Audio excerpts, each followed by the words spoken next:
In a previous video, I explored the merits behind using a VPN for gaming and how it can be useful. This time, I'll share the results of my investigation as to which of these 3 VPNs would be the best choice for your gaming activities, all of which I'll be linking down in the description below. So when it comes to a gaming VPN, the main features we're looking for are availability in servers, the competence in protecting your privacy, and the speed and how it affects your ping and online gaming activities. I'll also share some additional details about each VPN, so ultimately you'll be able to decide which one would be best for you. Let's get straight into the features of each VPN and then take a look at the test results for each one of them and how they performed. Starting with CyberGhost VPN. CyberGhost has a staggering amount of 6,353 servers spread over 90 countries, many of which are strategically located in order to provide the smoothest experience to users. In terms of security, this company has an impressive amount of security options. To mention a few, forced HTTPS connections, which will ensure that your data is secure from your computer all the way to the website you're dealing with, making sure your data does not get leaked from the VPN connection tunnel. Plus, CyberGhost is based in Romania, which means that the country is out of Europe's 14 Eyes jurisdiction. Moreover, CyberGhost has a no-logs policy that keeps users' information safe. Though it would be nice to see CyberGhost taking the initiative to perform external audits in order to show how truly secure it is. As for latency, I'll be using Tom Clancy's Rainbow Six Siege as testing grounds for ping. Without a VPN, I got 73 milliseconds of latency. When I switched to the recommended server, which is in Cyprus, I got a ping of 84 milliseconds. And after trying out a few servers, the best I managed to get was 79 milliseconds on the French server. Next up is NordVPN. NordVPN has over 5,000 servers based across 59 countries, so plenty of room to hop around servers. Their headquarters is based in Panama. NordVPN also supports 256-bit advanced encryption standard, an internet and app kill switch, and another very cool feature which Nord calls double VPN, which gives you an additional layer of protection by linking 2 servers, basically encrypting your data twice. Though you should note that torrenting is only supported on some servers, which may hinder your torrenting experience if you use VPNs while torrenting. But if torrenting isn't of your concern, and you just need speed and top-grade security, then you're good to go. Speaking of speed, here are the results. The fastest recommended server, which was in Cyprus, gave me 176 ping on Rainbow Six, which is less than ideal. On the German server, I got 103 milliseconds, and 100 milliseconds while using the double VPN feature using Switzerland and Netherlands servers. 81 milliseconds on the French server and 78 milliseconds on the Italian one, which was the best ping I was able to get. And now finally, ExpressVPN with over 3,000 servers covering up to 94 countries in 160 locations impressively. There are well more than enough convenient locations to have your pick of. The company is based in the British Virgin Islands, which is self-governing, and as a result of their laws and policies, ExpressVPN cannot be forced to provide evidence of your internet activities.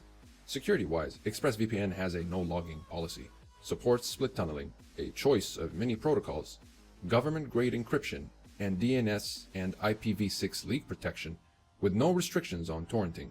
Now, one of my favorite features in ExpressVPN is the fact that I don't really need to manually test each server and log into the game to check how well they serve me. ExpressVPN has a speed test feature which you can run to once and for all find the best server without having to test each server individually. This is such a time saver. My latency was at its lowest, in between 68 and 73 milliseconds in Rainbow Six. And since it already gave me the server with the lowest latency, that's all the testing I needed to do. And if, for example, download speed is my priority instead of latency, I'll just select the server with the highest download speed and I'm good to go. Now that we've gone through the test results in Rainbow Six, let me show you what I got from the regular test and how it affected download and upload speeds.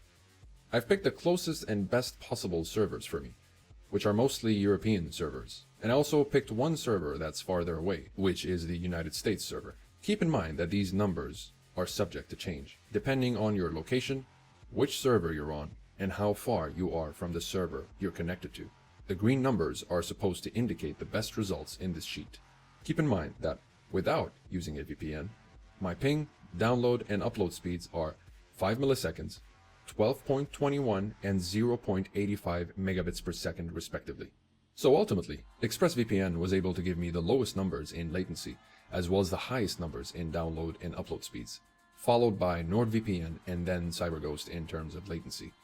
CyberGhost was surprisingly consistent in download speeds across the servers, but was beat by Nord and then Express coming out on top. Upload speeds were pretty similar across the board.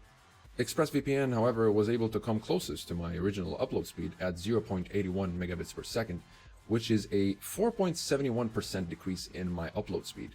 And generally speaking, anything less than a 10% drop in speed is very impressive, and anything under 20% is good. I'm not going to make percentage comparisons in ping changes because this test does not take into consideration the fact that I'm connecting to game servers, so it wouldn't be fair to compare these numbers to my local ping. This is, however, an accurate representation of which servers provide less or more latency. But it's always better to test your ping in game servers for a more accurate latency test. But to give you an idea of how fast these three VPNs are, let's take a look at the best results from the servers of each VPN in terms of download speeds. Considering that my original download speed is 12.21 megabits per second, Express gave me an impressive 1.56% decrease in download speed at 12.02 megabits per second in the Cyprus server. Nord decreased my speed by 5.32% at 11.56 megabits per second in the US server. And finally, CyberGhost's best speed was at 11.46 megabits per second in the Cyprus server and decreased my speed by 6.14%.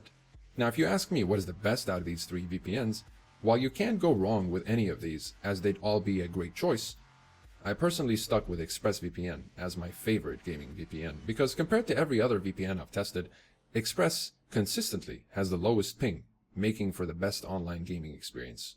In addition, I just love the speed test feature. It saves me a lot of time, and I never have to do much server testing in order to get me going about my business. It's also very fast and reliably secure with offshore protection, privacy, and all the security options you could ask for. Plus, it gives me full access without any restrictions to video, music, Netflix, torrenting, and more.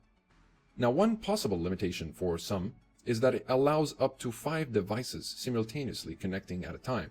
So if you have a larger household to secure, that may be a concern.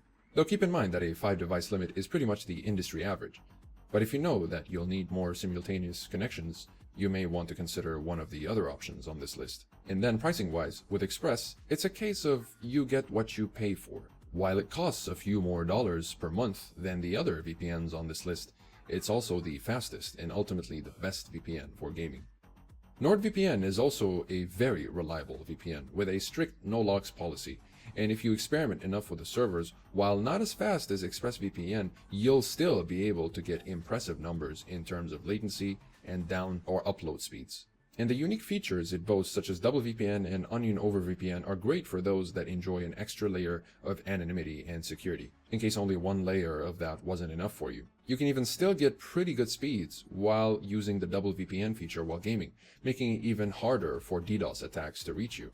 It secures up to 6 devices if that's what you're looking for, and it offers all of that at a slightly lower price than ExpressVPN. And finally, CyberGhost, the only VPN between the three, with ad and malware blocking features, supporting many platforms and securing up to 7 devices with many servers available for you to choose from, as well as very reliable security features as explained earlier in the video. So if you're not so adamant about absolute anonymity, then you're getting one of the best deals out there with CyberGhost.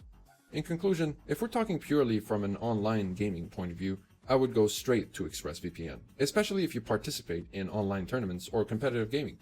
But at the same time, NordVPN and CyberGhost are also capable of providing low enough latency for your gaming activities. Granted, not as low as ExpressVPN, but still very dependable and consistent. So if you prioritize additional security options like double VPN while gaming over the fastest speeds possible, then Nord might be the best choice for you. Otherwise, if you want to spend the least amount possible to get a good gaming VPN that secures up to 7 devices at a time, as well as ad blocking and malware protection, then CyberGhost is a fantastic deal considering the pricing. At the end of the day, it all depends on where you find the most value and what extra features catch your eye from these 3 VPNs. For me personally, I do value latency and would rather just go straight for the lowest ping possible for an overall smoother online gaming experience.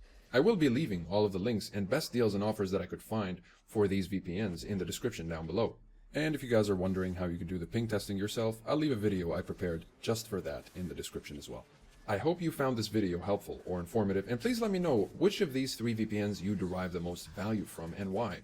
Do you use a VPN while gaming in the first place? And if yes, what are your own motivations behind using it? Maybe there are reasons I'm not aware of. Let's speak about it in the comments. And if you like this kind of content, make sure to subscribe for more incoming content that covers gaming topics and such. A like would let me know that you enjoy these videos and would keep me going to make more. Thank you for making it till the end, and I hope you have a wonderful day.